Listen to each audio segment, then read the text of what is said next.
welcome to my channel. I am Simran Sahani. तो all the class 12 physical education students, अभी हम पढ़ेंगे अपना फिजिकल एजुकेशन का चैप्टर योगा एंड लाइफस्टाइल। तो आज मैं आपको एक ही वीडियो में ये पूरा चैप्टर बहुत डिटेल में पढ़ा दूंगी।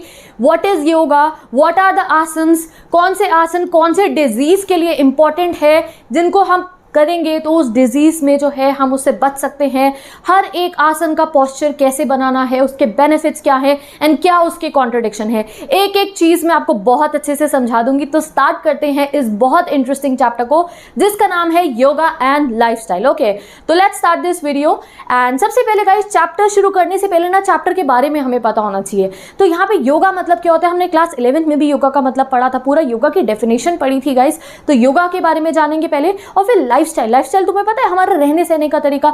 हमारे यहाँ ना हम हर एक इंसान का ना लाइफस्टाइल का तरीका अलग होता है। जैसे अभी हम कुछ ज़माने पहले से भी अगर अपना स्टूडेंट्स का देखें ना तो हमारे में बहुत चेंज आ गए हैं। तो हमारा जो रहने सहने का तरीका होता है ना वो लाइफस्टाइल होता है। अब इस चैप्टर में ना लाइफस्टाइल पे काफ़ी ज़्यादा जोर दिया गया है। क्यों? क्योंकि आज के ज़माने का जो हमारा लाइफस्टाइल है ना, जैसे अभी तुम अपना ऑनलाइन क्लासेस की वजह से ही देखो, तुम्हारे लाइफस्टाइल में कितना ड्रास्टिक चेंज आया है। तुम हर समय बैठे रहते हो अपनी सीट पे, है ना, और तुम हर समय वो अपनी स्क्रीन पे देखते रहते हो। और क्या होता है, स्लीप टाइमिंग अब सबके चेंज हो गए हैं। तो ये जो लाइफस्टाइल में चेंज आया है ना, इसकी वजह से डिजीजेज अलग अलग टाइप की जो है ना नॉर्मली में लोगों को होनी शुरू हो गई है। जैसे ओबेसिटी, बहुत ज़्यादा फैट हो जाना, या फिर अगर आपको हाइपरटेंशन, बीपी बढ़ जाना, समझ गए। धीरे धीरे ये लाइफस्टाइल हमारी जैसे जैसे चेंज हो रही है ना, ये अलग अलग टाइप की डिजीजेज ह्यूमंस को होने लग गई हैं। तो अभी हम जानेंगे कि ये जो योगा है ना, इसकी हेल्प से ये जो लाइफस्टाइल चेंज की वजह से जो डिजीजेज आजकल आ रही है, इवन हम टीनेजर्स में भी ऐसी ऐसी डिजीजेज हो रही है। क्या? बीपी बढ़ जाता है बच्चों का, ठीक है, और बैक पेन होने लग जाता है। वैसे बैक पेन अभी आपका अभी वाला जो आपका टर्म 2 का सिलेबस है उसमें हमें नहीं पढ़ना है। हमें पढ़ना है डायबिटीज़, हमें पढ़ना है ओबेसिटी, हमें पढ़ना है एस्थमा, और हमें पढ़ना है हाइपरटेंशन, ठीक है। बैक पेन अभी नहीं पढ़ना है हमें, बट देखो तुम क्या क्या होता है। और डायबिटीज़ का अगर आप देखें तो आपने देखा होगा कि बड़े लोगों को डायबिटीज़ होनी शुरू हो जाती है, और फिर डायबिटीज़ की वजह से भी आगे काफ़ी डिजीजेज हो जाती है। तो योगा है हमारे पास जिसके थ्रू गाइस हम ऐसे आसन्स करेंगे तो हम उन डिजीजेज से प्रिवेंट हो सकते हैं। जैसे किसी चीज़ से बचने के लिए पहले कर लेते हैं, जैसे एग्जाम्स आने वाले, तुम्हें अच्छे नंबर लाने होते हैं, तो तुम कहते हैं मुझे बहुत जैसे पढ़ाई करनी है। तो वो जो डिजीजेज हमारे लाइफस्टाइल के चेंजेस की वजह से हो सकती हैं, उनको प्रिवेंट करने के लिए हमारे पास बहुत सारे आसन्स हैं जिन्हें हमें परफॉर्म करना चाहिए, और हम उन डिजीज से बच सकते हैं, या होने के बाद भी उनको थोड़ा क्योर कर सकते हैं, ठीक है। तो ये पूरा चैप्टर है, इंट्रो समझ में आ गया। चलो शुरू करते हैं अपने चैप्टर को। तो डेफिनेटली पहले हम गाइस योगा की डेफिनेशन जरूर जानेंगे। जैसे हमने 11th में पढ़ी थी, तो हमें पता होना चाहिए योगा क्या है। योगा एक संस्कृत वर्ड से डिराइव हुआ है जिसका मतलब है युज। युज मतलब होता है यूनियन। अब यूनियन देखो हमेशा दो चीज़ों का होता है ना। ज्वाइन क्या होंगी? दो चीज़ें ही तो ज्वाइन होंगी। यूनियन दो ही तो चीज़ों का होगा। तो यहाँ पे दो चीज़ों का कौन सा यूनियन होता है? यहाँ पे योगा में यूनियन होता है डिवाइन यानी परमात्मा का। किससे? सोल से, ह्यूमन बीइंग की सोल से, यानी कि हमारी आत्मा से। तो योगा का स्पिरिचुअल मीनिंग क्या है? स्पिरिचुअल मीनिंग है योगा का आत्मा का परमात्मा से मिलन। योगा मतलब युज, युज मतलब यूनियन। यूनियन क्या होता है? दो चीज़ों का होता है। दो कौन है उसमें? हमारे परमात्मा, गॉड, ठीक है, और जो है हम कौन हुए? हमारी सोल का, हमारी आत्मा का। तो आत्मा का परमात्मा से मिलन को कह देते हैं हम योगा। तो अब जब तुम्हें हिंदी में मीनिंग समझ में आ गया तो क्या तुम्हें ये डेफिनेशन लर्न करने में मुश्किल होगी? नहीं। अब तुम्हें एक एक वर्ड पता है, खुद से बना के लिख दोगे, ठीक है। अब अगर हम इसका दूसरा मीनिंग देखें, ये तो स्पिरिचुअल डेफिनेशन हो गई। तो योगा क्या है गाइस? योगा बहुत इंपॉर्टेंट रोल प्ले करती है हमारी लाइफ में।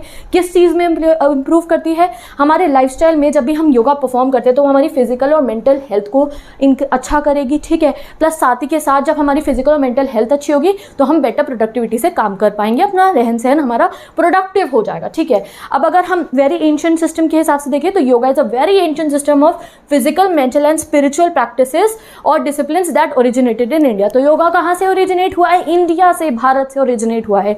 तो ये योगा का थोड़ा सा ग्लिम्स ले लिया। अब चलते हैं अपने नेक्स्ट टॉपिक पे, that is yoga asanas as a preventive measures. Asana, asana मतलब क्या होता है? पहले आसन की डेफिनेशन जानेंगे। एग्जाम में डायरेक्ट क्वेश्चन आता है, डिफाइन आसन्स, ठीक है। तो आसना जो है उसकी जो पहली डेफिनेशन है वो हम पढ़ते हैं, पतंजलि जी ने जो इसकी डेफिनेशन दी थी। इसकी डेफिनेशन उन्होंने क्या थी? स्थिरम सुखम आसनम। इसका मतलब क्या होता है? देखो आसन मतलब क्या है? एक ऐसा पोस्चर, एक ऐसी पोजीशन जिसमें आप बहुत देर तक कंफर्टेबली और स्टेडी होकर बैठ सको, ठीक है। ऐसा पोस्चर जहां आप कंफर्टेबल होकर बहुत देर तक बैठ सको, आप अपने माइंड और बॉडी को रिलैक्स कर सको, इसे कहते हैं आसन, ठीक है। इसको इंग्लिश में अपने आप बना के लिख लोगे, डेफिनेटली लिख लोगे। मुझे बताओ आसन की डेफिनेशन, सब कॉमेंट सेक्शन में, यहीं तुम्हारी रिटन प्रैक्टिस होती रहेगी। वो सोचते हो ना एग्जाम में जाके आंसर कैसे लिखेंगे, तो कमेंट सेक्शन है तो सही आपके पास, लिखो। आसन क्या है? एक ऐसी पोजीशन जहां पे हम कंफर्टेबली एंड स्टेडी तरीके से बहुत ज़्यादा देर तक बैठ सकते हैं, उसको हम कह देते हैं आसन, ठीक है। ऐसे ही ब्रह्म उपनिषद ने भी यही डेफिनेशन दिया, क्या? To sit in a comfortable position और पोस्चर। पोजीशन पोस्चर एक ही होता है, सिनोनियम्स है। In everlasting period is called asana. For a long period of time, everlasting की जगह भैया हम तो सिंपल लैंग्वेज यूज करेंगे, for a long period of time is called asana. ये हो गया हमारा आसना। और भी लिखना हो तो आसना क्या है? Ability to sit comfortably for an extended period, long period of time, extended period, एक ही तो है। बस हमारी बुक्स में ना थोड़ी डिफिकल्ट लैंग्वेज यूज करी गई होती है, वो ट्रिक्स मैं आपको बता रही हूँ कैसे सिंपल तरीके से तुमने अपनी डेफिनेशन लिखनी है। There are different types of asan. अब आसन ना बहुत डिफरेंट टाइप्स के होते हैं, जैसे कुछ होते हैं मेडिटेटिव आसन जो मेडिटेशन के लिए होते हैं, कुछ होते हैं रिलैक्सेटिव आसन और कुछ होते हैं करेक्टिव आसन। तो ये आप जब आसन की डेफिनेशन लिखोगे, if you want to score good marks, तो ये ऐड कर देना ना, क्या प्रॉब्लम है? ऐसे लिख देना asanas, there are different types of asanas. ये डायरेक्ट एनसीईआरटी का है, मेडिटेटिव, रिलैक्सेटिव एंड करेक्टिव आसन, ठीक है। हम आसन्स तो हमने पढ़ लिए, क्या है? एक ऐसी पोजीशन या एक ऐसा पोस्चर जहां हम कंफर्टेबली एंड स्टडी तरीके से काफ़ी देर तक बैठ सकते हैं, ठीक है। और उन आसन्स में बैठ के हम मेडिटेशंस करते हैं, ठीक है। तो ये होगा हमारे आसन। अब आसन जो है हमारा, जो आजकल लाइफस्टाइल चल रहा है ना, जैसे मैंने आपको स्टार्टिंग में ही एक्सप्लेन कर दिया कितने चेंजेस आ गए हैं हमारी लाइफस्टाइल में। स्लीप पैटर्न हमारे बिगड़ चुके हैं, हम जो है बहुत ज़्यादा फ़ोन और जो ये हमारी स्क्रीन टाइम होता है बढ़ गया है, ठीक है। हमारे पॉस्चर भी जिसमें हम बैठते हैं ना, वो भी बहुत चेंज हो चुके हैं। पहले लोग ज़मीन बहुत बैठा करते थे, अब हमारा बहुत बिल्कुल सिस्टम चेंज हो गया है। अब इस सिस्टम के चेंज की वजह से, लाइफस्टाइल के चेंज की वजह से अलग अलग बीमारियां आ रही हैं। तो उन बीमारियों से लड़ने के लिए हमारे पास आसन है। तो वो टॉपिक आ जाता है हमारा योगा आसन एज अ प्रिवेंटिव मेजर। अगर हमें उन बीमारियों से बचना है, उन्हें प्रिवेंट करना है, उनके होने के बाद खुद को बचाना है, क्योर करना है उन्हें, तो हम आसन को यूज़ कर सकते हैं। तो आसन हमारी कैसे हेल्प करते हैं? सबसे पहले गाइस, आसन हमारी जो, देखो अगर आपको शॉर्ट में आएगा तो आप खाली इतना बता देना, strengthening of bones and joints, ठीक है। ये होता है आसन का पहला। आप कहो कोई किसी भी नंबर पे लिख दो, ऐसा कुछ है नहीं कि आपको सीरीज वाइज लिखना है, जो याद आएगा एग्जाम में लिख देना, 5-6 लर्न कर लो, ठीक है। बट अगर लॉन्ग में आएगा तो आपको अंदर से भी एक्सप्लेन करना होगा थोड़ा सा, तो वो मैंने यहाँ लिख दिया और आपको हिंदी में बता दूंगी, खुद से बना के लिखना पड़ेगा, कुछ रट्टे नहीं मारने पड़ेंगे तुम्हें। तो सबसे पहला क्या है, अगर आप योगा कर रहे हो, और यही योगा के बेनिफिट है, योगा में क्या करते हैं? आसन ही तो करते हैं।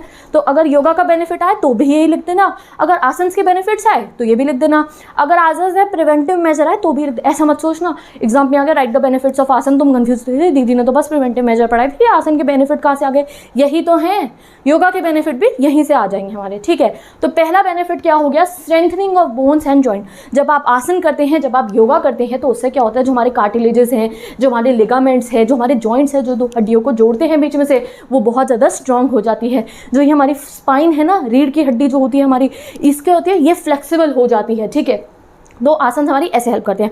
अब गाइस एक चीज़ मैं आपको यहाँ बता रही हूँ, एक एक आसन के एग्जाम्पल अगर आप चाहे तो लर्न कर ले, क्योंकि देखो ऊपर डेफिनेशन क्या, क्वेश्चन क्या है, आसन एंड प्रिवेंटिव मेजर। तो जब हमने बताया इनको कि स्ट्रेंथ करता है आसन बोन्स को हमारी और जॉइंट्स को, तो हम आसन एक लर्न कर लेते हैं, चाहो तो कर सकते हो आप। कौन सा आसन है जो इसमें हेल्प करते हैं हमारी? तो त्रिकोणा आसन। त्रिकोणा आसन जो है हमारी स्ट्रेंथ जो जॉइंट्स की, बोन्स की करने में हेल्प करता है। त्रिकोणा आसन कैसे परफॉर्म करते हैं वो आगे हम पढ़ने वाले, चाहो तो कर सकते हो इसको भी, ठीक है। आगे देखते हैं, दूसरा क्या है? इंप्रूविंग ऑफ ब्लड सर्कुलेशन, यानी कि जो बॉडी के अंदर जो ब्लड फ्लो हो रहा है ना, अगर आसन हम करेंगे, योगा हम करेंगे, तो उससे हमारी बॉडी में जो है ब्लड हर जगह तक बहुत अच्छे तरीके से पहुंचेगा। अगर ब्लड अच्छे तरीके से पहुंचेगा, जैसे कि उससे हमारा क्या होता है, हर एक ऑर्गन में, ब्रेन तक जब अच्छे तरीके से जो है हमारा ब्लड पहुंचता है, तो हमारी ऑप्टिकल फंक्शनिंग होती है, आप सही से काम कर पाएंगे। ब्रेन तक भी अच्छे से ब्लड पहुंच रहा है और आपके हर एक ऑर्गन तक पहुंच रहा है, तो उससे हम बहुत अच्छे तरीके से काम करते हैं, ठीक है। अब आगे बात करते हैं हम, थर्ड क्या है? ब्लॉस्टरिंग इम्यूनिटी। ब्लॉस्टरिंग मतलब होता है इंप्रूव करना। कहते हैं ना इम्यूनिटी लो हो गई है, बीमारियां लग रही हैं, इम्यूनिटी को स्ट्रॉन्ग करने के लिए भी आसन हमारी हेल्प करते हैं। योगा से और आसन से क्या होता है, हमारा माइंड जो है गाइस वो काफ़ी काम हो जाता है, कंसंट्रेशन बढ़ जाती है और रिलैक्स हो जाता है। उससे हमें स्लीप भी अच्छी मिलती है। और आपको पता है कि स्लीप हमारे लिए कितनी इंपॉर्टेंट है। अगर आप अच्छे से सोएंगे, तो जब हम सो रहे होते हैं तो हमारी बॉडी में फंक्शनिंग हो रही होती है, ठीक है, हमें क्योर कर रहे होते हैं, तो उस समय पे क्या है, अगर आप जो है अच्छे तरीके से योगा लाएंगे अपनी लाइफस्टाइल में, आसन्स को परफॉर्म करेंगे, तो उससे आपकी इम्यूनिटी भी इम्प्रूव होगी। नेक्स्ट क्या है, improving efficiency of respiratory organ. अब आपने देखा है योगा में एक्सहेल इनहेल एक्सहेल इनहेल कितने अच्छे तरीके से हम सांस लेते हैं योगा करते समय, ठीक है, तो उससे क्या होता है, हमारे रेस्पिरेटरी ऑर्गन्स भी जो है बहुत अच्छे से जो है एनहांस हो जाते हैं, और उससे हमें वेरियस डिजीजेज जैसे कफ हो गया, एस्थमा हो गया, इनसे हम बच सकते हैं। और अभी जो ये आज के ज़माने में नई नई डिजीजेज आ गई हैं, अगर उनसे भी हमें बचना है तो हमें योगा परफॉर्म करनी चाहिए, ठीक है। तो 4 पढ़ लिया, अभी ऊपर से देख लो दोबारा, strengthening of bones and joints, ठीक है, ओपन करो कमेंट सेक्शन, लिख लो, ठीक है, योगा आसन एज प्रेजेंटेड मेजर, पहला लिख दो strengthening of bones and joints, दूसरा इंप्रूव ब्लड सर्कुलेशन, तीसरा क्या है, ब्लॉस्टरिंग इम्यूनिटी, इंप्रूविंग इम्यूनिटी लिख दो, एनहांसिंग इम्यूनिटी लिख दो, कोई बात नहीं। चौथा क्या हो गया हमारा, improving efficiency of respiratory organ, ठीक है, अभी 4 पॉइंट्स लिखे हैं, ये ज़्यादा मार्क्स का क्वेश्चन आता है। फिफ्थ क्या हुआ, एफिशिएंसी ऑफ एक्सक्रीटरी सिस्टम, जो वेस्ट प्रोडक्ट्स है ना हमारी बॉडी के, डाइजेशन भी बहुत अच्छा कर देता है, फिर कॉन्स्टिपेशन की प्रॉब्लम नहीं रहती है अगर योगा करते हैं तो, क्योंकि हमारी बॉडी में जितने भी टाइप के ये एसिड्स जो हैं वो प्रोड्यूस होते हैं ना, वेस्ट प्रोडक्ट्स जैसे कि लैक्टिक एसिड हो गया, यूरिक एसिड हो गया, सल्फेट्स हो गए, ये ईजिली जो है ना क्या हो जाते हैं, एक्सक्रीट हो जा कर पाते हैं हम, इनको डाइजेशन अच्छा होता है, ये एसिड रिलीज होते हैं, फिर ऐसे एक्सक्रीट अच्छे से हो जाते हैं जब हम योगा करते हैं। तो फिफ्थ क्या हो गया, एक्सक्रीटरी जो है हमारा प्रोसेस सही से हो जाता है। And last but not the least क्या हुआ, स्ट्रेंथनिंग ऑफ मसल्स, ठीक है, हमारे मसल को स्ट्रेंथ कर देता है, जो हमारे टिश्यूज़ है वो स्ट्रांग हो जाते हैं, मसल स्ट्रांग हो जाते हैं, फैट जो है ना बॉडी में जिससे से मोटे हो जाते हैं हम लोग, फैट यहाँ जमा हो जाता है। अब हम ऐसे योगा कर रहे हैं, फ्लेक्सिबल हो रहे हैं या मूविंग, तो उससे क्या होता है, फैट यहाँ जमा नहीं होता बॉडी में, तो आप मोटे नहीं होगे बल्कि मस्कुलर हो जाओगे, स्ट्रांग हो जाओगे, ठीक है। तो ये हो गया हमारा लास्ट हमने पढ़ लिया स्ट्रेंथनिंग ऑफ मसल। तो 6 मैंने आपको बता दिए हैं। एंड गाइस देखो मैंने यहाँ पे ना इनका अंदर एक्सप्लेनेशन भी दे दिया कि अगर एग्जाम में आपको लॉन्ग आंसर में आया तो आप थोड़ा सा इनको एक्सप्लेन भी कर दो, ठीक है। अगर आपको इन सभी चीज़ों के नोट्स चाहिए, एक एक पॉइंट जो मैं आपको समझा रही हूँ, एक एक पॉइंट के अगर आपको नोट्स चाहिए तो मैंने डिस्क्रिप्शन बॉक्स में लिंक दिया है, मैंने नोट्स अपलोड कर दिए हैं अपनी इंस्टाग्राम आईडी पे, वहाँ से ले सकते हो। नहीं यूज़ करते कोई प्रॉब्लम नहीं है, डिस्क्रिप्शन बॉक्स में चेक करो, नहीं पिंड कमेंट में चेक करो, मैंने इस चैप्टर के जो ईजी नोट्स है पिंड कमेंट में मैंने पिन कर दिया है उनको, ठीक है। एक आपको दिखेगा पिंड कमेंट मेरे चैनल का, और वहाँ पर आपको सारे के सारे नोट्स मिलेंगे, क्योंकि डिस्क्रिप्शन में लिमिट होती है, कमेंट सेक्शन में लिमिट नहीं है, कितना भी बड़ा कमेंट कर सकते हो। तो मैंने वहाँ पे जो एक सिंपल रिवीजन नोट्स है आपके 1 डे रिवीजन नोट्स, उनको मैंने जो है पिन कर दिया, मोस्ट इंपॉर्टेंट टॉपिक्स, आप वहाँ से रिवाइज कर लेना। और अगर आपको डायरेक्ट नोट्स चाहिए अपने प्रिंट आउट निकलवाने के लिए तो लेंगे मैंने, वहाँ से ले लो, ठीक है। चलो भाई हमारा योगा प्रिवेंटिव मेजर्स हो गया। अब हम पढ़ेंगे डिजीजेस, ठीक है, अलग अलग डिजीजेस को पढ़ेंगे जिनको प्रिवेंट करने के लिए अगर हम योगा करें तो हमें हेल्प मिलेगी, ठीक है। अब सबसे पहले डिजीज़ है ओबेसिटी। ओबेसिटी मतलब कि अगर आपकी बॉडी में फैट एक्यूमुलेट हो जाए, ठीक है, तो उससे आप फैट हो जाओगे, सुपर फैट हो जाओगे, मोटे हो जाओगे, इसे ही ओबेसिटी कहते हैं। बट ऐसा नहीं है हर मोटा इंसान को ओबेसिटी है, जैसे कि कोई भी अगर मोटा सा तुम कहो अरे तेरे को तो ओबेसिटी है, नहीं, ठीक है। ऐसा नहीं है कि हर एक जो कोई बहुत ज़्यादा फैट है उसको ओबेसिटी हो। हमारे पास जो BMI होता है ना, बॉडी मास इंडेक्स, अगर किसी का 30 या 30 से ऊपर चला जाता है तो हम उसको ओबेसिटी की कैटेगरी में लेते हैं, ठीक है। तो obesity is a condition in which excess body fat accumulates to such an extent that health may be affected। देखो मोटे तो कई लोग हो जाते हैं, ठीक है, बट ओबेसिटी में क्या होता है कि फैट इतना ज़्यादा बॉडी में एक्यूमुलेट हो जाता है कि उससे हमारी हेल्थ इफेक्ट होगी, हमें बीमारियां लगेंगी, ठीक है। ओबेसिटी लोग क्या होता है, ओबेसिटी अगर होती है तो बहुत थकावट महसूस होती है, आलस आ जाता है, या अगर कुछ काम करने का मन नहीं करता, या फिर अगर कोई काम करे भी तो उसमें एफिशिएंसी नहीं आती। ये सिम्टम्स है ओबेसिटी के, ठीक है। तो आप अपने आप से बना के लिख दोगे सिम्टम्स क्या हुए, फैटीग होना, आलस आना, ठीक है, लेजी फील करना, कोई काम करने का मन नहीं करना, और अगर करे भी तो उनकी एफिशिएंसी नहीं आती है, ये ओबेसिटी के सिम्टम्स हो गए, ठीक है। और ओबेसिटी अगर चेक करनी हो तो वो BMI से चेक हो जाती है। किसी की अगर 30 या 30 से अबव होता है BMI तो एब्सोल्यूट टर्म्स में हम उनको कह देते हैं कि वो ओबीस है। एंड डेफिनेशन बताऊँ ये वाली, obesity is a condition in which excess body fat, obese क्या हुआ, ज़्यादा होना ना, ज़्यादा होने को इंग्लिश में क्या कहते हैं, एक्सेस कहते हैं। तो obesity is a condition in which excess body fat accumulates to such an extent that health may be affected, ठीक है। तो ये ओबेसिटी समझ में आ गई भाई, बीमारी पढ़ ली हमने, अब बीमारी से बचने के तरीके पढ़ने हैं हमें इस चैप्टर में। तो ये जो ओबेसिटी है इससे बचने के लिए हमारे पास काफ़ी सारे आसन हैं जिनको मैं अभी आपको बहुत डिटेल में पढ़ाने वाली हूँ। पहला आसन क्या है हमारा, वज्र आसन, ठीक है। पहला आसन क्या है हमारा, वज्र आसन, इसे थंडरबोल्ट आसन भी कहा जाता है। तो इसका प्रोसीजर क्या है, देखो आपको गाइस पहले ऐसे बैठ जाना है ग्राउंड पे अपने फीट को सामने रखते हुए, यहाँ से प्रोसीजर आप पढ़ते रहिए, ठीक है। और यहाँ पे इनको आपको लिख देना है।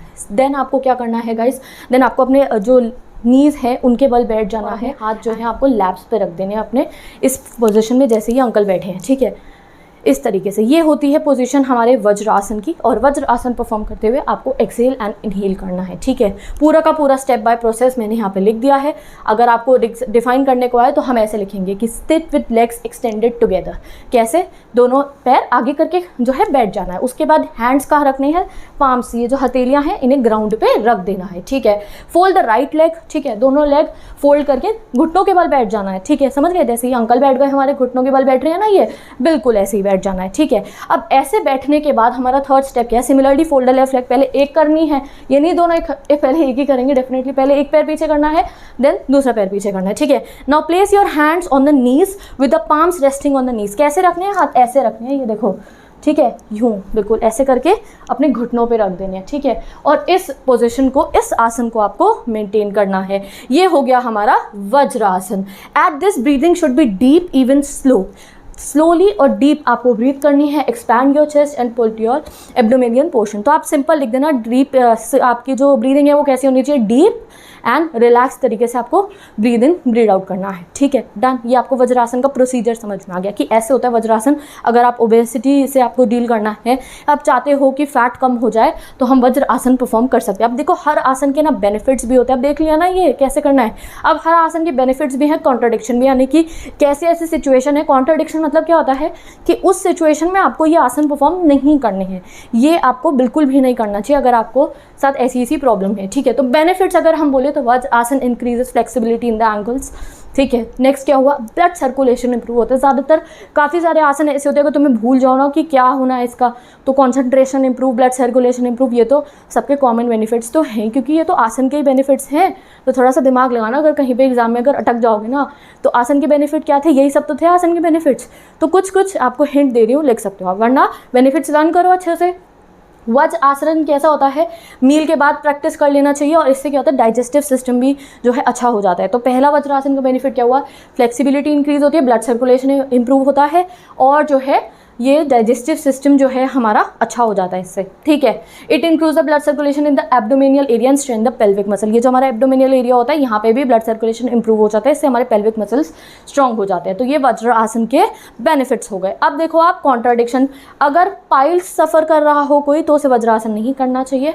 ये आसन तब भी हमें सफ़र नहीं करना चाहिए अगर किसी की ये एंकल जो होती है ना, एड़ियाँ, और उसके नीज़ में अगर कोई प्रॉब्लम है, तो ये आसन नहीं करना चाहिए, क्योंकि इसमें बिल्कुल फोल्ड होते हैं हमारे पैर। नेक्स्ट एक ये और लर्न कर लो कि अगर किसी को अर्थराइटिस हो तो भी ये आसन जो है परफॉर्म नहीं करना चाहिए। तो 3 कॉन्ट्राडिक्शन याद कर लो।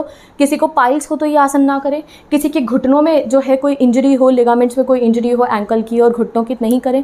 अर्थराइटिस है तो ये आसन नहीं करें, डन। तो कितनी अच्छी है देखो हमारी yoga.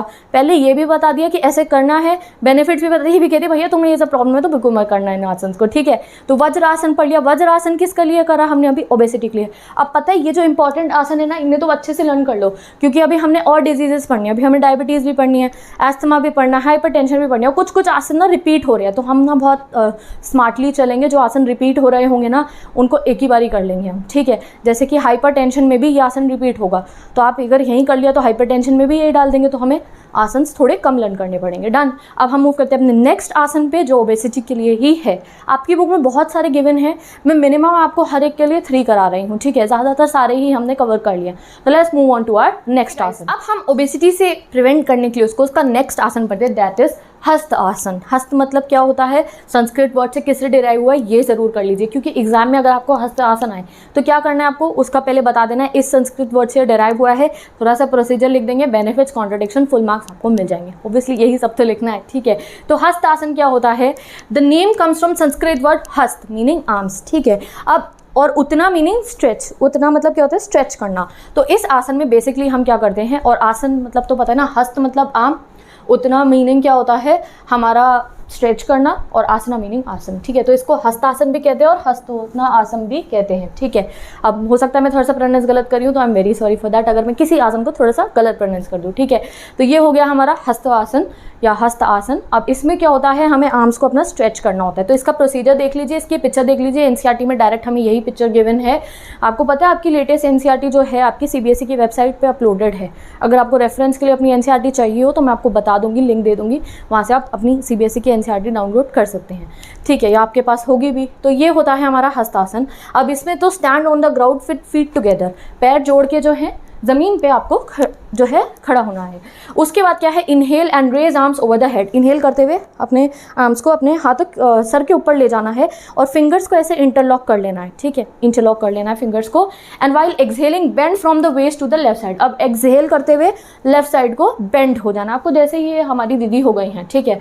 Hold the posture for a while and while inhaling come back to the center, उस पोस्चर में थोड़ी देर रहना है, ठीक है, और फिर दोबारा से इनहेल करते हुए वापस आ जाना। इतना डिटेल में आपको लिखने की जरूरत नहीं है, आप सिंपल लैंग्वेज में लिख देना, ठीक है। Repeat the practice on the right side, पहले लेफ्ट साइड गए थे ना, फिर राइट साइड चले जाना, ऐसे इसको जो है आपको करना है। प्रोसीजर समझ में आ गया। अब बेनिफिट्स देखिए, ये आसन जो है कर्वेचर और स्पाइन इंप्रूव करता है, एक्सरसाइज से जो है बैक एंड जो स्पाइनल जॉइंट्स हैं वो अच्छे हो जाते हैं। आसन रिलीज कॉन्स्टिपेशन में रिलीज कर देता है, मतलब कि कॉन्स्टिपेशन नहीं होती है। वेस्ट को स्लिम कर देता है, ठीक है, पूरी जो कमर है ना वो बिल्कुल स्लिम हो जाती है। चेस्ट ब्रॉड कर देता है, और सबसे इंपॉर्टेंट क्या है, जो फैट है डिपॉजिट वो बॉडी में से ये हटा देता है। It also increase height in the growing children, आपको बचपन में कहते थे ना ऊंचे हो जाओ, ऐसे करो, ऐसे एक्सरसाइज करो लंबे होने के लिए, वही चीज़ है ये। क्या कि जो बच्चे हैं ग्रोइंग एज में हैं, अगर वो इसको प्रैक्टिस करेंगे तो उनकी हाइट लंबी होगी, ठीक है। कॉन्ट्राडिक्शंस क्या है इसके, आसन के बेनिफिट्स पढ़ लीजिए। कॉन्ट्राडिक्शन ये है कि अवॉइड करना चाहिए इस पोज को अगर हमारे नेक में पेन हो, शोल्डर में पेन हो, और अगर हमें कोई स्पाइनल इंजरी हो या स्पाइन में पेन हो, क्योंकि ऐसे झुक रहे हैं ना, ठीक है, नेक में पेन हो, स्पाइन में पेन हो, ये 3 कॉन्ट्रडिक्शन है, ये लर्न कर लो। बेनिफिट्स क्या है, कर्वेचर और स्पाइन अच्छा होता है, ठीक है। आसन रिलीफ कॉन्स्टिपेशन, फैट भी हमारे को जो है वेस्ट को स्लिम कर देता है, फैट जो है एक्सेस उसे रिमूव करता है, और बढ़ते बच्चों में ग्रोइंग चिल्ड्रन में ये इंक्रीज करता है हाइट को। ओके, तो अब पढ़ते हैं गाइज अपना नेक्स्ट आसन, दैट इज अर्ध मत्स्येंद्र आसन। ओके, अब ये आसन बाकी डिजीजेज में भी आगे रिपीट होगा, तो इसे अच्छे से देख लीजिए, क्योंकि जब बाकी डिजीज में रिपीट होगा, हमने पहले ही लर्न कर लिया, तो हम उनको जो है अच्छे से लिख देंगे। अब संस्कृत वर्ड कहाँ से डेराइव हुआ है ये, अर्ध मतलब होता है गाइज हाफ, तो ये संस्कृत वर्ड से है, ऑब्वियसली संस्कृति होगी, तो अर्ध मतलब होता है हाफ। मत्स्य मतलब होता है गाइज फिश, मत्स्य मतलब फिश, और इंद्र मतलब होता है किंग, एंड आसन मतलब तो आपको पता ही है पोस्चर, तो ये क्या है, हाफ फिश किंग पोस्चर। आप इसको ऐसे जो है लर्न कर लो, अर्ध मत्स्येंद्र आसन। एक मत्स्येंद्र भी आसन होता है जिसमें हम पूरा फिश बन जाते हैं एक तरीके से, ठीक है। तो अभी पढ़ते हैं अर्ध मत्स्येंद्र आसन। इसको बनाने का प्रोसीजर, यानी कि इसको फॉर्म करने का, इस आसन की पोजीशन थोड़ी सी डिफिकल्ट होती है, जैसे आप पिक्चर में भी देख सकते हो, बट जो है हम इसका प्रोसीजर पढ़ते हैं। तो the left heel is kept under the right thigh, left heel जो आपका लेफ्ट वाला जो पैर है उसकी जो एड़ी है उसको आपको अपने राइट थाई के अंडर रखना है, जैसे पिक्चर में आप देख सकते हो, and right leg is crossed over the left thigh, ठीक है। After that hold the right toe with the left hand, right toe को, राइट पैर का जो अंगूठा है उसको हमें अपने लेफ्ट हैंड से पकड़ना है, and in this position move the trunk sideways, जो ट्रंक होता है ना ये वाला पूरा, उसको यूँ साइड में मुड़ जाना है, पिक्चर में देखते रहो, ठीक है। And then perform the same asan in the reverse position, इससे फिर दूसरी पोजीशन में ये आसन को हमें परफॉर्म करना है, ठीक है। अब यहाँ पे आपने पिक्चर देख लिया, आसन की प्रोसीजर आपको समझ में आ गया है। आप थोड़ा सा, मैंने देखो यहाँ बहुत हमारी एनसीईआरटी में ना बहुत सारे अलग तरीके से गिवन है, बट यहाँ मैंने सबसे सिंपल जो पोजीशन है, अगर आपको डिफाइन करने को आ जाए ना प्रोसीजर लिखने को, तो यहाँ बहुत सिंपल लैंग्वेज में मैंने समझा दिया इसको, ठीक है। पोजीशन देख लीजिए आप। अब इसके देखते हैं हम बेनिफिट्स, ठीक है। अर्ध मत्स्येंद्र आसन के गाइस बहुत सारे बेनिफिट्स होते हैं। पहला बेनिफिट क्या है इसका, कि ये लंग की कैपेसिटी को इंप्रूव करता है, ऑक्सीजन सप्लाई जो है लंग्स में अच्छी जाती है अगर हम ये आसन परफॉर्म करते हैं। तो आप जो है पेपर लेके लिखते रहो, क्या हो गया, बेनिफिट क्या है, पहला ऑक्सीजन जो है वो अच्छे से हमारी लंग्स तक पहुँचती है। दिस आसन also increases purification of bloods, जो ब्लड का प्योरिफिकेशन है वो सही करता है।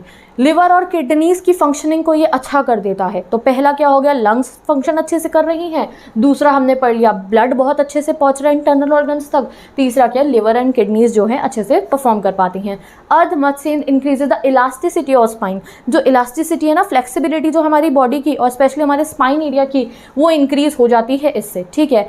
दिस आसन इज ऑल्सो हेल्पफुल फॉर दो सफरिंग फ्रॉम कॉन्स्टिपेशन, ठीक है। अगर कॉन्स्टिपेशन है तो भी ये आसन हेल्प करता है। बेनिफिट समझ में आ गए। अब करते हैं कॉन्ट्राडिक्शन। अगर प्रेगनेंसी है तो ये आसन नहीं करना चाहिए, पेंसुरेशन है तो भी ये आसन नहीं करना चाहिए। People who have undergone heart या फिर एब्डोमिनल या ब्रेन सर्जरीज, उन्हें ये आसन बिल्कुल भी परफॉर्म नहीं करना चाहिए। नेक्स्ट, किसी को स्पाइनल प्रॉब्लम है तो भी आसन नहीं करना चाहिए। तो ये कुछ इसके कॉन्ट्रडिक्शन हो गए हैं, ठीक है। नेक्स्ट पे मूव करते हैं गाइस हम त्रिकोण आसन। त्रिकोण मतलब पता है ना ट्राइंगल, तो इसको त्रिकोण आसन इसलिए बोला जाता है क्योंकि जब हम इस आसन को परफॉर्म करते हैं तो ट्राइंगल शेप भी बन जाते हैं हमारी बॉडी से। तो the name Trikon asana comes from the Sanskrit word trikona meaning triangle and asana मतलब होता है पोजिशन। तो यहाँ आप देखो कैसे ट्राइंगल बन जाता है हमारी बॉडी से जब हम जो है त्रिकोण आसन जो है परफॉर्म करते हैं। कुछ ट्राइंगल्स फॉर्म होते हैं हमारी बॉडी से, कुछ राइट एंगल्स बनते हैं, ट्राइंगल बन जाए, राइट एंगल ट्राइंगल बनते हैं, तो पूरा एक त्रिकोण बन जाते हैं हमारी बॉडी से। पिक्चर में आप देख सकते हो। तो ये होता है हमारा त्रिकोण आसन। तो त्रिकोण आसन करने के लिए पैरों को, लेग्स को अपार्ट करके, दूर करके खड़ा होना है हमारे को, and then raise the arm sideways, एक आर्म को जो है ऊपर ले जाना है, ठीक है, up to the shoulder level, हाथ से ऊपर करना है। फिर अपना जो ट्रंक एरिया है इसको एक साइड यूँ बेंड कर लेना है, ठीक है। और फिर जो है उस जो हमारा दूसरा वाला हैंड है उससे ग्राउंड को हमें टच करना है, और जो हमारा नज़र है वो बिल्कुल वो जो ऊपर वाला हाथ है उसकी तरफ होनी चाहिए। ऐसे होता है हमारा त्रिकोण आसन। इस पोजीशन में हम आ जाते हैं जब हम जो है त्रिकोण आसन में आते हैं, ठीक है। आर्म्स को बिल्कुल स्ट्रेट रखना चाहिए, दूसरा वाला हाथ ग्राउंड पे टच करना चाहिए हमारे को, और ऐसे सीधा ऊपर देखना चाहिए। ये हुआ हमारा त्रिकोण आसन। और पैर जो है फीट अपार्ट होने चाहिए। समझ में आ गया प्रोसीजर। अब देखते हैं इसके बेनिफिट्स। त्रिकोण आसन से क्या होता है, it strengthens the back and the abdominal muscles, it improve the capacity of the heart and improves cardiovascular functioning, ठीक है, हार्ट भी improve होता है। त्रिकोण आसन से improve बैक एक एंड अर्थराइटिस, कमर का दर्द और अर्थराइटिस में हेल्प करता है। द आसन हेल्प्स टू बर्न फैट। अब देखो ओबेसिटी का आसन है तो इसका इंपॉर्टेंस देखो, ये क्या है, बर्न करता है फैट को, recommended for those who are suffering from overweight और ओबेसिटी, ठीक है। तो 3 आप लर्न कर लीजिए बेनिफिट्स इसके। बैक एंड एब्डोमिनियन मसल को स्ट्रॉन्ग करता है ये, और फंक्शनिंग ऑफ हार्ट को इम्प्रूव करता है। बैक एक अर्थराइटिस जो है उसको इम्प्रूव करता है, और हमारा ये आसन ओवरवेट और ओबेसिटी में भी हमें हेल्प करता है क्योंकि ये फैट को जो है वो बर्न कर देता है, ठीक है। कॉन्ट्रडिक्शन, जिसको लो और हाई ब्लड प्रेशर हो वो ना करें, ठीक है। अगर किसी को नेक इंजरी है तो वो ना करे, बैक इंजरी है तो वो ना करे, एंड अगर माइग्रेन की प्रॉब्लम है तो भी ये आसन जो है वो नहीं करना चाहिए, ठीक है। नेक्स्ट पे मूव करते हैं। अब हमारे जो है ओबेसिटी के आसन हो गए। कितने आसन पढ़े, वज्र आसन पढ़ा, हस्त आसन पढ़ा, अर्धमत्स्येंद्र आसन पढ़ा, और एंड में हमने पढ़ा त्रिकोण आसन। 4 पढ़ लिए हैं हमने। एग्जाम में हमें जितने आएंगे, क्वेश्चन में जितने गिवन होंगे हम डिफाइन कर देंगे। अब आती है हमारी next disease, that is diabetes, जिसको हम अपनी भाषा में शुगर बोल देते हैं कि आपको शुगर है, ठीक है। तो diabetes is commonly known as metabolic disorder characterize by high blood sugar level over a prolong period. जब हाई ब्लड शुगर लेवल हो जाते हैं हमारी बॉडी में तो उसके हम डायबिटीज़ कहते हैं। Diabetes is due to either the pancreas not producing enough insulin, जब पेनक्रियाज जो है इंसुलिन अच्छे से प्रोड्यूस नहीं करता है तो डायबिटीज़ हो जाती है, या फिर और the cell to the body not responding properly to the insulin produce, या फिर जो इंसुलिन प्रोड्यूस हो रहा है उसको जब सेल जो है वो अच्छे से रिस्पॉन्ड नहीं करते तो हमें डायबिटीज़ हो जाता है। अगर आपको सिंपल लैंग्वेज में बताना हो तो आप यही लिख देना, डायबिटीज़ क्या है, commonly known as metabolic disorder characterize by high blood sugar level. कहते हैं ना शुगर, ठीक है, तो शुगर याद रखना। तो इसमें क्या होता है, हाई ब्लड शुगर लेवल हो जाती है, वो भी किसकी वजह से, पैनक्रियाज जब अच्छे से इंसुलिन प्रोड्यूस ना करे तब, या फिर पैनक्रियाज जो इंसुलिन प्रोड्यूस करे उसको सेल रिस्पॉन्ड ना करे तब, ठीक है। समझ गए डायबिटीज़। ड्यू टू डायबिटीज़ बहुत सारी प्रॉब्लम्स होती हैं इंडिविजुअल को, फैटीग हो जाता है, थकान महसूस होती है, फ्रिक्वेंट यूरिनेशन, बार बार यूरिनेशन के लिए जाना पड़ता है, प्यास बढ़ जाती है, भूख भी ज़्यादा लगती है। कहते हैं ना शुगर वाले लोगों को भूख ज़्यादा लगती है, वही। तो सोचना गाइस, फिजिकल एजुकेशन ये हमारे ऐसे टॉपिक्स हैं जिनको हम डेली बेसिस पे, लाइफस्टाइल से रिलेटेड डिजीज़ है ना, तो आपको समझ में आ रहा होगा कि किसी को अगर शुगर होती है कहते हैं उसको भूख लगती है, उनको प्यास ज़्यादा लगती है, ब्लरी विजन भी हो जाता है, किडनी फेलियर भी हो जाता है, और लॉस ऑफ वेट भी होता है शुगर से या फिर डायबिटीज़ से। अब मेन रीज़न क्या है डायबिटीज़ के, ये जो हमारा लाइफस्टाइल हो रहा है ना, इसकी वजह से जो है हमारे डायबिटीज़ हो जाती है। सिम्टम्स यहाँ पे गाइस मैंने फिर से लिख दिए हैं, कई बार ऐसा ना शॉर्ट क्वेश्चन में आ सकता है, डायबिटीज़ के सिम्टम्स बताओ, तो ये डायबिटीज़ के सिम्टम है, लर्न कर लो, ठीक है। अब अगर हम बात करें डायबिटीज़ के कॉजेज़ क्या हैं, तो डायबिटीज़ अलग अलग कॉजेज़ से हो सकती है, ठीक है। ओके, आगे बढ़ते हैं। अब डायबिटीज़ गाइस हमारी 2 टाइप्स की होती हैं जो कई बार एग्जाम में पूछ ली जाती है। तो पहला है डायबिटीज़ का टाइप 1 एंड है टाइप 2। तो टाइप 1 डायबिटीज़ कौन सी डायबिटीज़ होती है, ये वो डायबिटीज़ होती है जिसमें ब्लड शुगर लेवल जो है ना बहुत हाई हो जाता है because of non secretion of insulin. जब पैनक्रियाज इंसुलिन नाम का हार्मोन रिलीज़ नहीं करता है तब टाइप 1 होती है। अब इसमें जो है पर्सन को इस कंडीशन में आर्टिफिशियल इंसुलिन के इंजेक्शन लगाने पड़ते हैं, ठीक है। तो ये हो गई टाइप 1 डायबिटीज़, ठीक है। अब होती है दूसरी टाइप की डायबिटीज़। अब इस वाली टाइप ऑफ डायबिटीज़ में ब्लड शुगर लेवल हाई तो होता है बट उतना नहीं होता जितना 1 में होता है, क्योंकि क्योंकि 1 में तो इतना हो जाता है हाई, बिल्कुल ही इंसुलिन प्रोड्यूस नहीं होता कि आर्टिफिशियल इंजेक्शन से इंसुलिन हमें लगानी पड़ती है, तो मतलब कि अपने बॉडी में लेनी पड़ती है। अब यहाँ पे जो है ब्लड शुगर लेवल लाइज होता है बट इतना ज़्यादा नहीं होता है। In that type of diabetes are pancreas secreting the insulin hormone but it may be insufficient. तो इसमें क्या होता है कि पैनक्रियाज इंसुलिन सिक्रीट तो कर रहा है बट शायद वो इनसफिशिएंट है, कम है, या फिर हमारे सेल जो है उसको जो है अच्छे से जो है रिस्पॉन्ड नहीं कर रहे हैं। तो ये टाइप 2 हो गया। और टाइप 1 में अगर हम बात करें तो यहाँ पे जो है नॉन सिक्रीशन हो जाता है। तो ये याद रखो, टाइप 1 में नॉन सिक्रीशन, इंसुलिन सिक्रीट नहीं हो रहा है, नहीं होगा तो फिर इंजेक्शन लगाने पड़ेंगे। टाइप 2 में होता है बट इनसफिशिएंट है या फिर सेल रिस्पॉन्ड नहीं करें। टाइप 1 टाइप 2 याद हो गई, ठीक है। अब अगर हमें डायबिटीज़ को प्रिवेंट करना है तो उसके लिए हमारे पास कौन कौन से आसन है? भुजंग आसन, इसको कोबरा पोज भी कहते हैं। देखो कोबरा जैसे बन गए है ना पोज पूरा लेने के बाद। फिर है ये पश्चिममुक्त आसन, ठीक है, पश्चिममुक्त आसन, ठीक है। देन है पवन मुक्त आसन एंड देन अगेन अर्धमत्स्येंद्र आसन। अब अर्धमत्स्येंद्र आसन ओबेसिटी में भी करा है तो समझ जाओ कि अगर आपको इसको भी रिपीट कर सकते हो। वैसे अर्धमत्स्येंद्र थोड़ा डिफिकल्ट है तो आप चाहो तो ये तीनों ही लर्न कर लेना, ठीक है। बट अर्धमत्स्येंद्र एक इंपॉर्टेंट आसन है तो हमें आना चाहिए अच्छे से। तो ये हो गए हमारे प्रिवेंट करने के डायबिटीज़ के आसन, ठीक है। अब हम सबसे पहले पढ़ेंगे भुजंग आसन को, उसके बाद पढ़ेंगे अपने बाकी के सभी आसन को। तो आ जाते हैं हम भुजंग आसन पे। तो यहाँ पे गाइस मैंने आपके लिए टेबल फॉर्मेट में क्रिएट कर दिया, आई होप आपको अच्छे से विजिबल हो, ठीक है। आसन संस्कृत वर्ड देखते हैं। In Sanskrit the bhujanga means cobra. भुजंग मतलब होता है कोबरा, आसन मतलब पोजीशन, तभी मैंने कहा कोबरा पोजीशन आसन है ये, ठीक है। और जो है इसलिए इसे भुजंग आसन कहते हैं। अब इसके लिए आपको लाई डाउन कर जाना है अपने पेट के बल यानी कि अपने स्टमक पे, और अपनी लेग्स को स्ट्रेच करना है एज मच एज पॉसिबल। जैसे यहाँ पे देखो लेग्स स्ट्रेच्ड हैं। अब जो आर्म्स हैं उनको हमें जो है नीचे प्लेस कर लेना है, वो ग्राउंड पे जो है आपको प्लेस कर देना। फिर इनहेल करते हुए बॉडी जो है आपकी अभी तो नीचे है ना, फिर उसको ऐसे ऊपर लेते हुए जाना है। देन दोबारा आपको एक्सहेल करना है एंड देन आपको जो है हेड एंड जो आपका ये वाला एरिया है इसको थोड़ा बैकवर्ड लेके जाना है। ये हो गया आपका भुजंग आसन में आने की पोजीशन। पोजीशन एंड में कैसे होगी? पहले पेट के बल जो है आपको लेट जाना है, लेग्स को स्ट्रेच करना है, हथेलियों को ग्राउंड पे रख देना है, बॉडी को ऊपर लेके जाना है, ठीक है। और इनहेल एक्सहेल चलता रहेगा उस समय पे। चाहे तो अपना जो ये वाला एरिया इसको थोड़ा बैकवर्ड लेके जाना है, ठीक है। Move your head and neck backward as much as possible, ठीक है।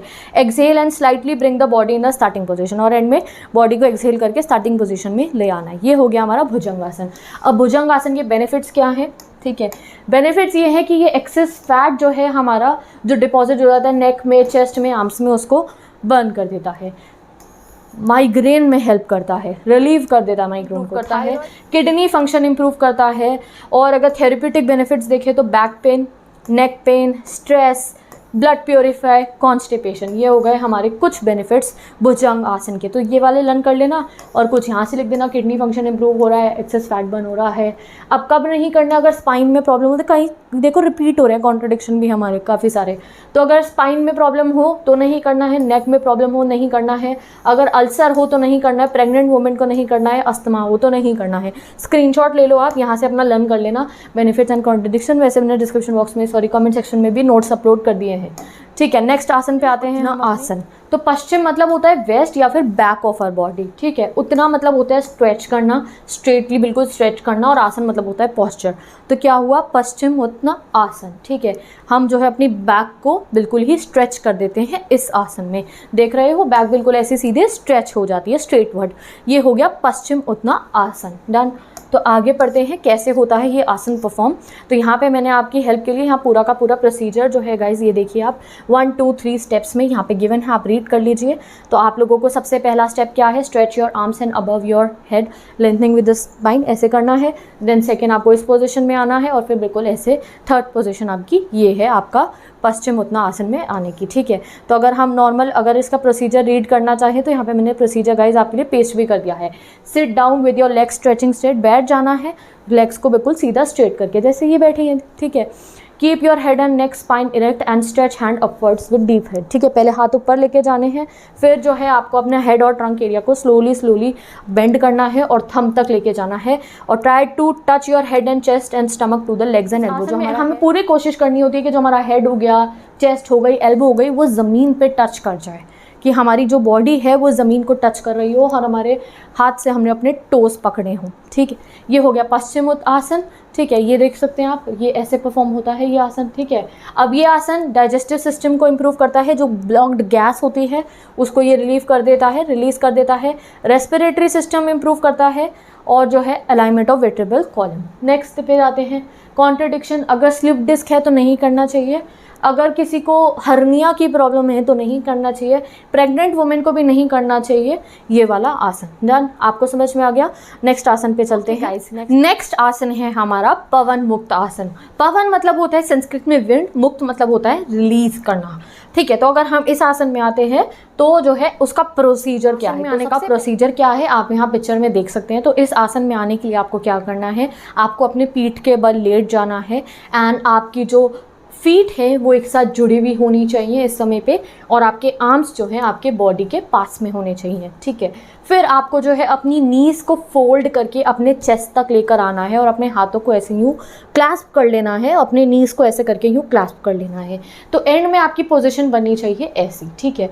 आप पहले पीठ के बल लेटे, फिर उसके बाद आपने क्या करा, अपने जो है लेग्स को जो है अपने नीज़ को फोल्ड करके ऐसे अपने चेस्ट तक लेकर आना है, टच करा देना है। तो अगर आपको नीज़ को चेस्ट तक लेकर आना है तो उसके लिए पहले आपने पैर से ऊपर करे और फिर आप पीछे ले आए। उसके बाद अपने हैंड्स को ऐसे यूँ ग्रैब कर लेना है, अपने जो ये नीज़ वाला पोर्शन है इसको ऐसे करके, और फिर जो है ऐसे इस पोजीशन में आपको रहना है। ये हो गया हमारा क्या प्रोसीजर। तो प्रोसीजर यहाँ गिवन है, आप यहाँ इसको रीड कर सकते हैं, ठीक है। और नीचे जो कमेंट सेक्शन में मैंने आपको जो है ना जो नोट्स दिए हैं वहाँ पे आप रीड कर लेना। अब बेनिफिट क्या है, it strengthen the back abdominal and leg and muscles, ठीक है। स्ट्रेंथ करता है, डाइजेशन इम्प्रूव करता है, और जैसे इसका नाम है पवन मुक्तासन, जो अननेसेसरी गैस बन जाती है ना हमारी बॉडी में, गैस हो गई है तो वो सभी गैस को जो वेरियस बॉडी पार्ट्स में एक्यूमुलेट हो जाती है रिलीज़ कर देता है। और जैसे ही हमारी गैस रिलीज़ होती है तो हमें रिलीफ महसूस होता है। और जिन लोगों को कॉन्स्टिपेशन है, माइग्रेन है, तो ये आसन करने से जब गैस रिलीव होती है तो उन्हें भी हेल्प मिलती है। जॉइंट पेन्स जो होते हैं, जो हमारे जॉइंट्स होते हैं उसमें जो दर्द होता है वो भी इम्प्रूव होता है इस आसन से। नेक्स्ट करते हैं कॉन्ट्रडिक्शन। आपको कब नहीं करना है, अगर पीठ में कोई प्रॉब्लम है, नेक में कोई प्रॉब्लम है तो नहीं करना है। अगर जो है आपको स्लिप डिस्क है तो नहीं करना है, ठीक है। अगर कोई इंटरनल ऑर्गन्स में कोई प्रॉब्लम है तो भी नहीं करना है, ठीक है। और प्रेगनेंसी में ये आसन जो है हमें नहीं करना चाहिए। तो आपको इसके कॉन्ट्रडिक्शन, बेनिफिट्स, प्रोसीजर पता चल गया। हम मूव करते हैं अपनी नेक्स्ट डिसीज़ पे, दैट इज़ अस्थमा, ठीक है। तो अस्थमा क्या है, एक ऐसी डिजीज़ होती है जिसमें लंग की जो एयरवेज होती है ना, हमारी लंग्स की जो एयरवेज होती है गाइस एक तरीके से ब्लॉक हो जाती हैं, ठीक है। फिर सांस लेने में प्रॉब्लम होती है, यहाँ एक्स्ट्रा म्यूकस जमा हो जाता है, तो सांस लेने में जो है काफ़ी दिक्कत आती है अस्थमा में, ठीक है। The airways are so swells up. क्या होता है, जो एयरवेज होता है ना ये हमारा पूरा का पूरा, ये या तो सूज जाता है या फिर यहाँ पे एक्स्ट्रा जो है म्यूकस जमा हो जाती है, और इस वजह से सांस लेने में बहुत दिक्कत होती है। फिर कफिंग होती है, वीजिंग होती है, और जो है ऐसे सांस चढ़नी लग जाती है। और कफिंग जो है बहुत ज़्यादा कई बार रात में होती है इसमें अस्थमा में, या अर्ली मॉर्निंग में, ठीक है। तो asthma is a disease of lungs in which the Airways become blocked और नैरोड। तो जिस ट्रैक से हम सांस लेते हैं ना, वो जो एयरवे है वो या तो ब्लॉक हो जाता है या नैरो, थोड़ा छोटा हो जाता है, पतला हो जाता है। नैरो है तो सांस लेने में दिक्कत होगी। नैरो क्यों होता है, या तो वो जो एयरवे है वो सूज गया है, स्वेलिंग हो गई है, या वहाँ पे एक्स्ट्रा म्यूकस जमा हो गया है, इस वजह से हमें अस्थमा होता है। यानी कि अस्थमा का ये ऐसी डिजीज़ होती है अस्थमा, और इससे क्या होता है, कफिंग होती है, वीजिंग होती है, और विस्लिंग होती है, और ना शॉर्टनेस ऑफ ब्रेथ, सांस चढ़ती है, ठीक है। और ये बहुत ज़्यादा बढ़ जाती है रात में और अर्ली मॉर्निंग में। अब अगर हमें अस्थमा के प्रिवेंटिव आसनास देखें तो देयर आर मेनी। सबसे पहला है सुख आसन, ठीक है, चक्र आसन, पर्वत आसन, गोमुख आसन, ये सिटिंग पर्वत आसन है, दूसरा पर्वत आसन भी है, मत्स्य आसन, भुजंग आसन। तो आप देख रहे हो अस्थमा में 2 आसन रिपीट हो गए, पश्चिम वाला भी, भुजंग वाला भी। तो हम जो है इनको जो है लिख सकेंगे अगर हमें लिखना हुआ तो, ठीक है। तो नेक्स्ट पे चलते हैं। अभी हम जो है सुख आसन से स्टार्ट करेंगे। अगर अस्थमा को लिखना हो तो हम देखते हैं सबसे पहले सुख आसन। सुख मतलब होता है प्लेजर, संस्कृत वर्ड से डिराइव हुआ है ये। सुख मतलब प्लेजर या फिर कंफर्ट, और आसना मतलब पोजीशन, ठीक है। आसन तो गाइस सबसे हमारा ना मतलब कि हमें बहुत सिंपल पोजीशन वाला आसन है। लेग्स को क्रॉस करके बैठ जाना है और अपने जो हैंड्स हैं उनको अपने नीज पे रख देना है, किसी भी मुद्रा में रख सकते हैं हम। हेड को स्ट्रेट रखना है, रिलैक्स करना है, शोल्डर्स को, आंख बंद कर सकते हैं और और बैक को बिल्कुल स्ट्रेट रखना है। ये हुआ हमारा सुख आसन। अगर देखें तो इस आसन से हम मेडिटेशन करते हैं, प्राणायाम कर लेते हैं इस आसन में बैठकर। इस आसन में आने से हम अवेयरनेस हमारी इंक्रीज होती है, ठीक है। अगर हम इस आसन में आते हैं तो क्या होता है, देखो अगर बहुत स्ट्रेस और बहुत ही टायरिंग डे हो तो इस आसन में आने के बाद हमें काम एंड पीसफुल महसूस होता है। इस आसन से क्या होता है, हमारी फ्लेक्सिबिलिटी बढ़ जाती है। जो वेस्ट की फ्लेक्सिबिलिटी है, जो लोअर बॉडी रीजन की फ्लेक्सिबिलिटी है, वो बढ़ जाती है। अगर अर्थराइटिस है तो नहीं करना चाहिए, स्पाइनल प्रॉब्लम है तो नहीं करना चाहिए, माइग्रेन है, एंजाइटी हो रही है तब ये आसन नहीं करना चाहिए, डिस्क की प्रॉब्लम हो तो भी ये आसन नहीं करना चाहिए। सुख आसन पढ़ा किसके लिए है, अभी हमने आस्थमा के लिए सबसे पहले सुख आसन पढ़ा है, ठीक है। नेक्स्ट आसन पे मूव करते हैं हम अपना प्रोसीजर ऑफ मत्स्य आसन। मत्स्य मतलब होता है फिश, आसन मतलब पोजीशन। तो इस आसन में आने के लिए आपको लाई कर जाना है बिल्कुल फ्लैट, ठीक है। उसके बाद अपनी लेग्स को क्रॉस कर लेना है और अपनी चेस्ट को अपवर्ड करना है और ऊपर देखना है, ठीक है। इस तरीके से आप इस आसन में आ सकते हैं। और जो हमारे टोज़ हैं उनको, जो फिंगर्स हैं हमारे, जो हैंड्स हैं उनसे पकड़ लेना है। तो ऐसे लेग्स क्रॉस करने के बाद दोनों के अपनी जो फिंगर्स हैं उनसे अपने टोज़ को पकड़ लेना है, चेस्ट को अपवर्ड रखना है और जो है ऊपर देखना है और ब्रीदिंग नॉर्मली करनी है। अब इस आसन के बेनिफिट्स क्या होते हैं ये पढ़ते हैं। इसके बेनिफिट्स जो हैं गाइस वो आप यहाँ से रीड कर सकते हैं। काफ़ी सारे बेनिफिट्स होते हैं। डाइजेस्टिव प्रॉब्लम्स जो है उसको बिल्कुल ही ख़त्म कर देता है ये आसन, और बॉडी को क्लीन करता है, डायबिटीज़ में भी हेल्प करता है इनफैक्ट। और जो रेस्पिरेटरी प्रॉब्लम्स है जिसकी वजह से खांसी बहुत आती है उसको रिलीव करता है, बॉडी और फेस को अट्रैक्टिव बनाता है। ये आसन कब नहीं करना है, अगर नेक इंजरी हो तो ये आसन नहीं करना है, ब्लड प्रेशर हो तो नहीं करना है, माइग्रेन हो तो नहीं करना है, बैक पेन हो तो नहीं करना है, प्रेगनेंसी हो तो ये आसन हमें नहीं करना है। नेक्स्ट पे मूव करते हैं गाइस, हमारा नेक्स्ट आसन है चक्र आसन। तो ओके, अब हमारे अस्थमा के ना बहुत सारे आसन हैं, जैसे ये चक्र आसन भी है, तो आप इसको रीड कर लेना, मैं पूरा का पूरा इसको कमेंट सेक्शन में पेस्ट कर दूंगी। और जो है हमारा गोमुख आसन भी अस्थमा के लिए है। तो मैंने आपको कहा था जो मेन है वो हम पढ़ लेते हैं, ठीक है। तो ये भी आप ज़रूर रीड कर लेना, इसको मैंने पूरा डिस्क्रिप्शन बॉक्स में या आपको कमेंट सेक्शन में पेस्ट कर दिया है। हम चलते हैं हमने अस्थमा के ही नेक्स्ट आसन पे, डेट इज पर्वत आसन। ऐसा हमारा पर्वत आसन, ठीक है। पर्वत मतलब माउंटेन ना, पर्वत आसन। अब ये पर्वत आसन दो टाइप से होता है, एक सिटिंग पोजिशन में होता है और एक स्टैंड हो गए। तो सिटिंग पोजिशन वाला तो ऐसे वाला होता है पर्वत आसन, ठीक है, जिसको आप फोटो में देख सकते हो। तो उसके लिए क्या करना होता है, आपको लोटस पोजिशन में बैठ जाना है, हैंड्स जिस पर रेस्ट कर रही हो नीज पे, या पिक्चर में देखते रहो, दोनों ही हैंड्स को रेस करके ऐसे यूँ आपस में ज्वाइन कर लेना है। हैंड्स को ऊपर लिफ्ट करना है, हेड को बिल्कुल स्ट्रेट करना है, ठीक है। एंड इस पोजीशन को आपको होल्ड करना है कुछ समय तक। पर्वत आसन की पिक्चर देख लीजिए। अब दूसरा होता है हमारा स्टैंडिंग पर्वत आसन, जिसमें हमें इस पोजीशन में आना होता है। आती है गाइस हमारे स्टैंडिंग पर्वत आसन की, जिसके स्टेप्स यहाँ से शुरू हो रहे हैं।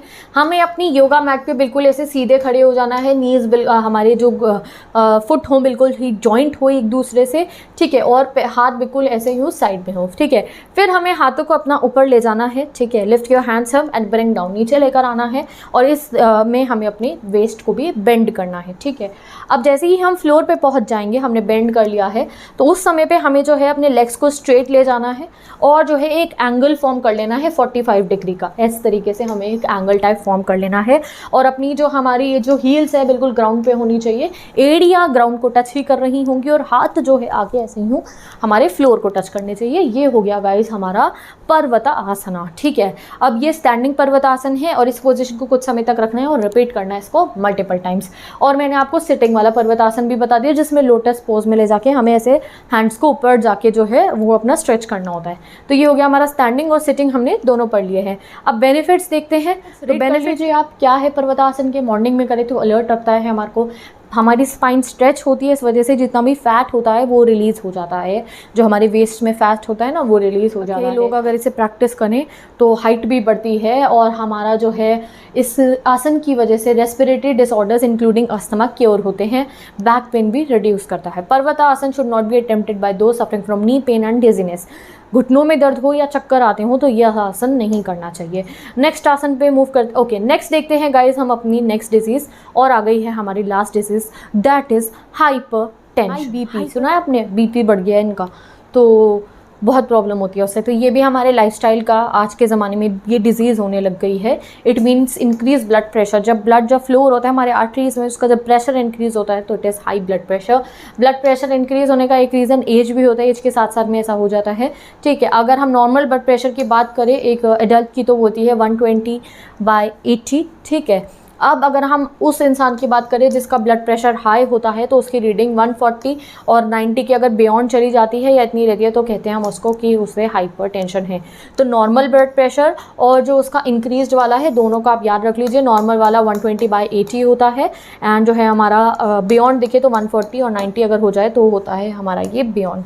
हाइपरटेंशन समझ में आ गया। अब अगर हाइपरटेंशन से बचना है तो कौन कौन से आसन हैं, तो आप यहाँ देखो हाइपरटेंशन से बचने के लिए 3 आसन, वज्रासन, पवन मुक्तासन और भुजंगासन है। ठीक है, और भी हैं जो भी मैं आपको पढ़ाऊंगी। तो ये देखो आप वज्रासन हम ओबेसिटी में पढ़ सकते हैं, तो अगर एग्जाम में आपको वज्रासन लिखना चाहो इसमें तो लिख सकते हो, कोई दिक्कत नहीं है। क्यों? क्योंकि यहाँ क्लियरली गिवन है हमारी एनसीटी में कि क्या है, हाइपरटेंशन से बचने के लिए हम वज्रासन कर सकते हैं। तो अगर आपने वज्रासन लर्न करा तो आप इसमें लिख सकते हैं।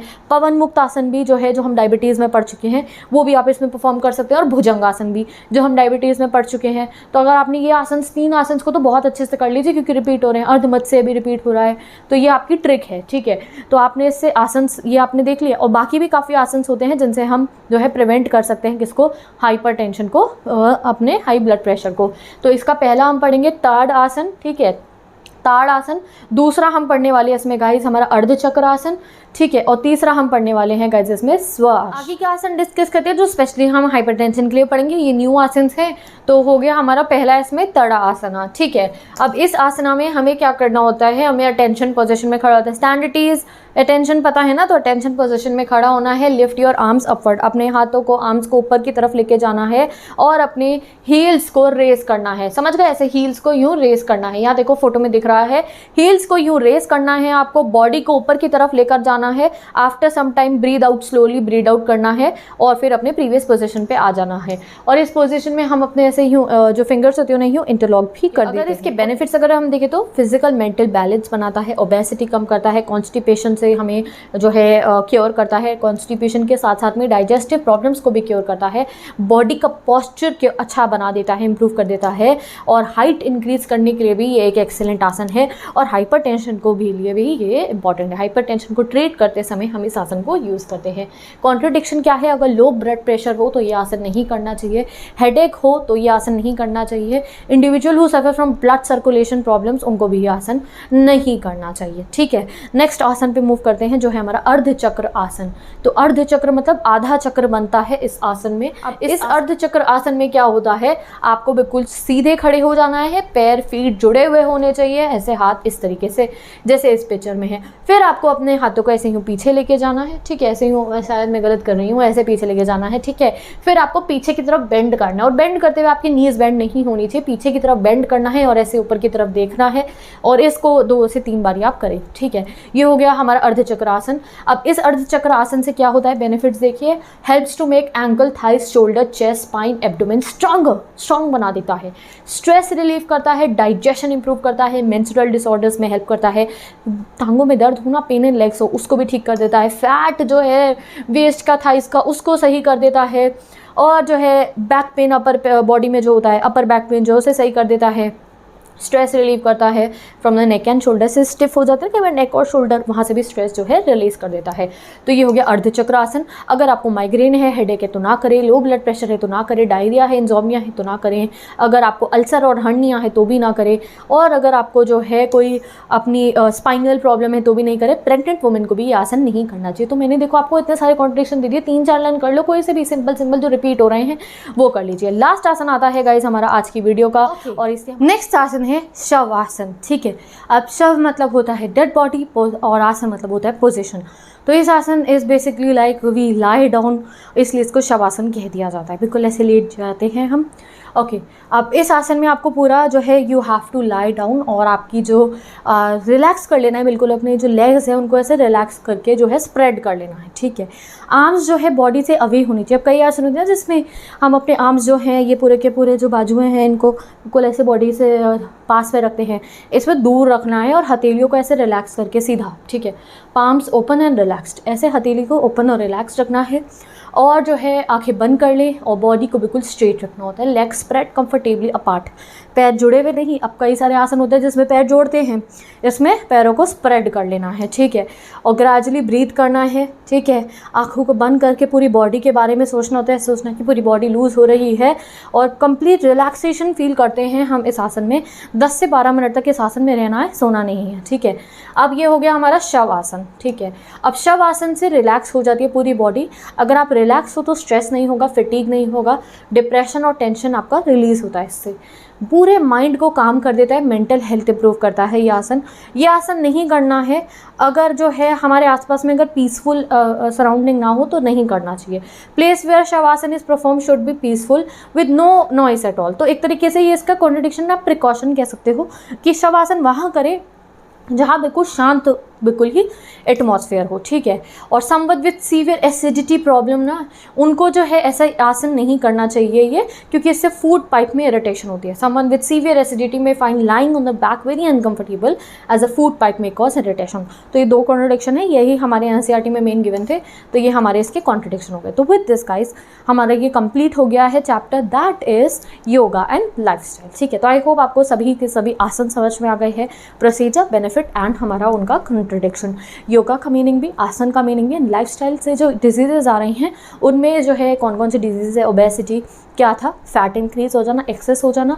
बीएमआई क्या था बताओ, ओबेस का हम चेक करना हो हमें तो, ठीक है। फिर हमने डायबिटीज़ पढ़ा, टाइप 1 टाइप 2 पढ़ा। डायबिटीज़ में क्या होता है, एक्सेस जो शुगर लेवल बढ़ जाता है और उसका रीज़न क्या है, पैनक्रियाज या तो इंसुलिन अच्छे से प्रोड्यूस नहीं कर रहा है या बिल्कुल ही नहीं कर रहा है, या जो प्रोड्यूस कर रहा है उसको सेल रिस्पॉन्ड नहीं कर रहा है, ठीक है। डायबिटीज़ के बाद हमने अस्थमा पढ़ा, जिसमें हमारा एयरवे जो है स्वेल हो जाता है, एक्स्ट्रा म्यूकस की वजह से ब्लॉक हो जाता है, फिर सांस लेने में दिक्कत होती है, कफिंग होती है और जो है काफ़ी प्रॉब्लम होती है ब्रीथ करने में, ठीक है। लास्ट हमने पढ़ा हाइपरटेंशन, जिसमें ब्लड प्रेशर जो है वो हमारा बढ़ जाता है, और हाइपरटेंशन के सभी के आसन भी हमने पढ़ लिए हैं। यहाँ पे हमारा चैप्टर होता है कंप्लीट। मैं मिलती हूँ आपसे नेक्स्ट वीडियो में, जहाँ पे आपको नेक्स्ट चैप्टर ऐसे ही बहुत डिटेल में मैं पढ़ाने वाली हूँ। नोट्स दिए, लिंक डिस्क्रिप्शन बॉक्स में गिवन है। कमेंट सेक्शन में भी एक बहुत ही आपको मैंने नोट्स प्रोवाइड कर दिया है, आप वहाँ से भी पढ़ सकते हैं। और बाकी प्लेलिस्ट गिवन है क्लासिकल फिजिकल एजुकेशन की, जहाँ आपको क्लासिकल एजुकेशन के सभी चैप्टर्स मिल जाएंगे। अब बात आगे देखो, आपने चैप्टर पढ़ लिया, अब इस चैप्टर के इंपॉर्टेंट क्वेश्चन कौन सा है जो आपके एग्जाम के पर्सपेक्टिव से बहुत इंपॉर्टेंट है, तो वो इंपॉर्टेंट क्वेश्चन की वीडियो भी मैंने अपलोड कर दी है। डिस्क्रिप्शन बॉक्स में प्लेलिस्ट गिवन है क्लासिकल फिजिकल एजुकेशन, वहाँ से आप इंपॉर्टेंट क्वेश्चन चेक कर सकते हैं। तो मैं मिलती हूँ आपसे नेक्स्ट वीडियो में। Till then bye bye, take care and best of luck.